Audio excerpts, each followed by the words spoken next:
Neon is probably the most mysterious city in Starfield. It at the very least stands out more than the rest. I think we can all agree on that. Being built on an ocean-only planet, or water-only planet, whatever you want to call it, and of course also being home to the famous drug Aurora, which is only legal on Neon. Well, over the last couple of weeks we've dove deep into New Atlantis and Akita City, and we're finally wrapping up our city secrets, mysteries and deep dive videos with today's video on Neon. I was going to originally make a video on Sidonia, but sadly there isn't much to see and the video would have been like 3 minutes of basic information that you already knew, so I decided against it. Also, I am going through a bit of a fever right now, so if I do sound kind of weird in this video, please don't hold it against me. But with all of that said and done, let's get into it. Here are some things you probably missed in Starfield's pleasure city, Neon.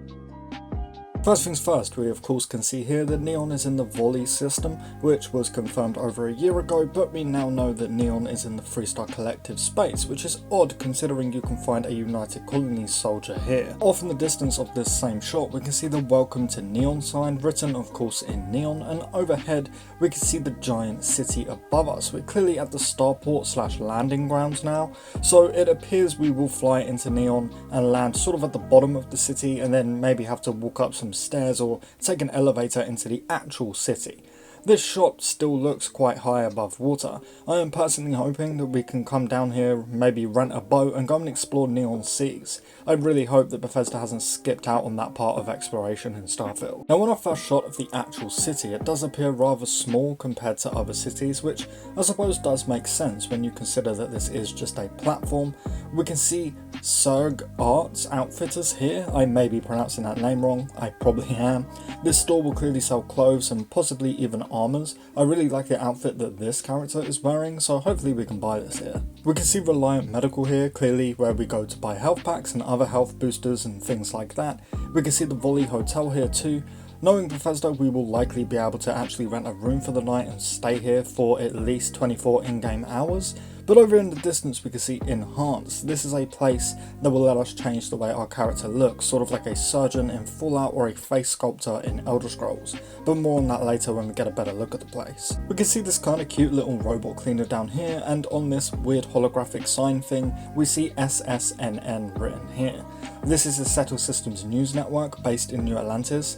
This does prove that said news network will be system-wide rather than just in New Atlantis like some have theorized.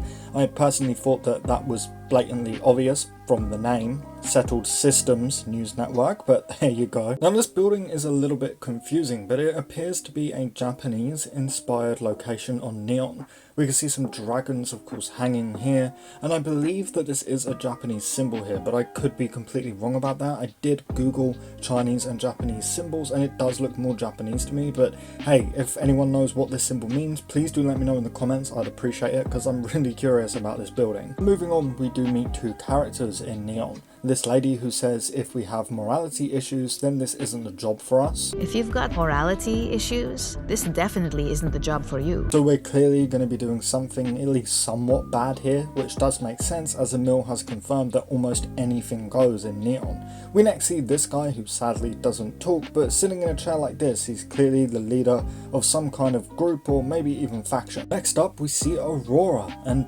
boxes of it. This clearly is where they make it, and it's strange to me that we have these workers walking around in these weird futuristic hazmat suits, but this dude, who's wearing pretty cool armor by the way, is standing here perfectly fine. This scene of the Starfield Direct does make me wonder if we'll actually be able to craft or make Aurora ourselves, maybe even catch the Aurora fish ourselves too.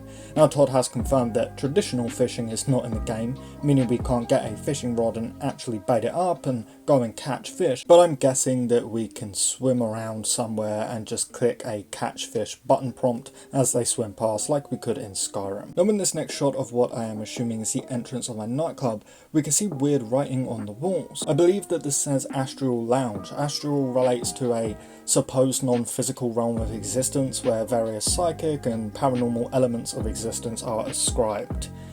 Basically, yeah, just all of that shit.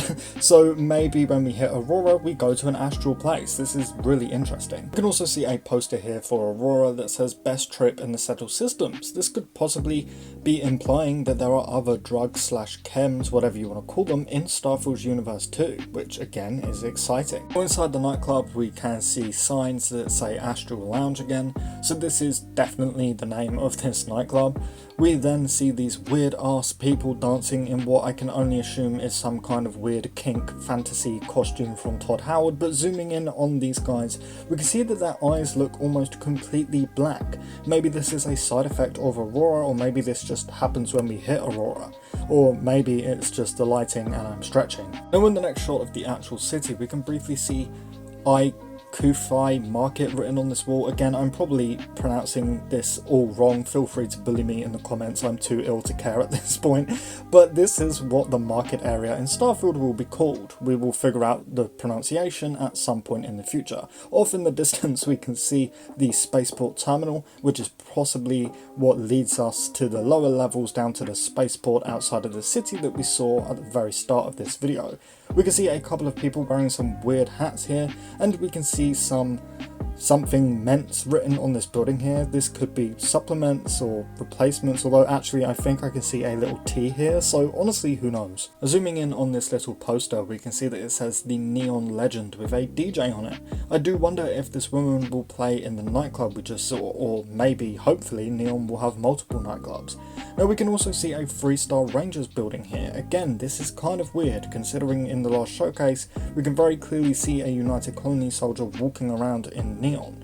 Maybe this will be that second big Colony War questline a lot of us are hoping for, and whoever wins ends up taking over Neon.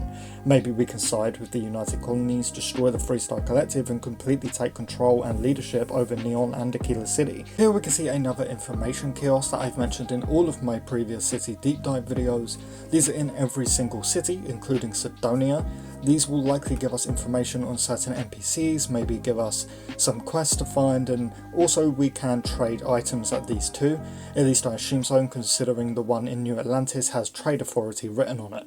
We can next see Mario here.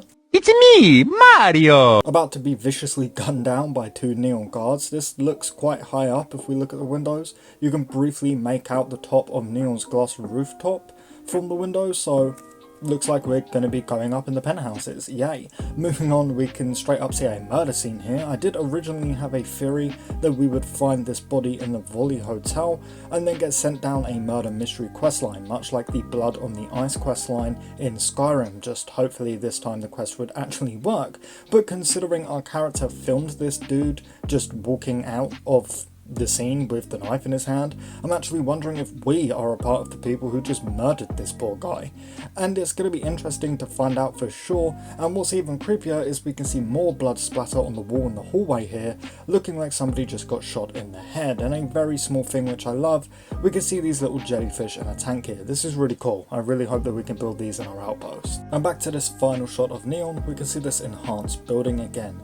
It does seem very clearly that this is where we're going to go to quote enhance ourselves, aka change the way we look, possibly walk, change our hair, our piercings, and maybe even our tattoos and body types. There could be some more to this though. This is so far the only place we've seen that we can go and change our looks, and of course it's on Neon. Neon is most famously known for legalizing a drug that's illegal and banned everywhere else in the settled systems. So what if the same thing has happened with facial surgery?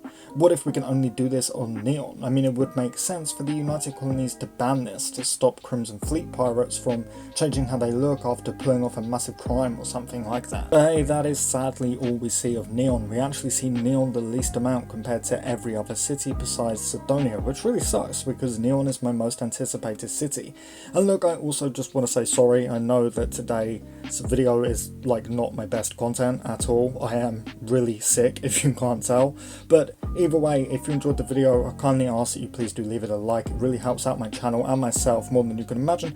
And look, Starfield is right around the corner, so if you want to be prepared and stay up to date for all Starfield news, leaks, discussions and lore content when the game finally releases, consider subscribing. You won't regret it, and we would love to have you join us. Lastly, as always, a massive thank you to our channel members for sticking with me month after month. Our 99p/$1 membership offer is really paying off, and I really cannot thank you all enough for sticking with me month after month. It really does mean the world. But with all of that said and done, thank you all so much for watching, and I really hope to see you next time. Peace.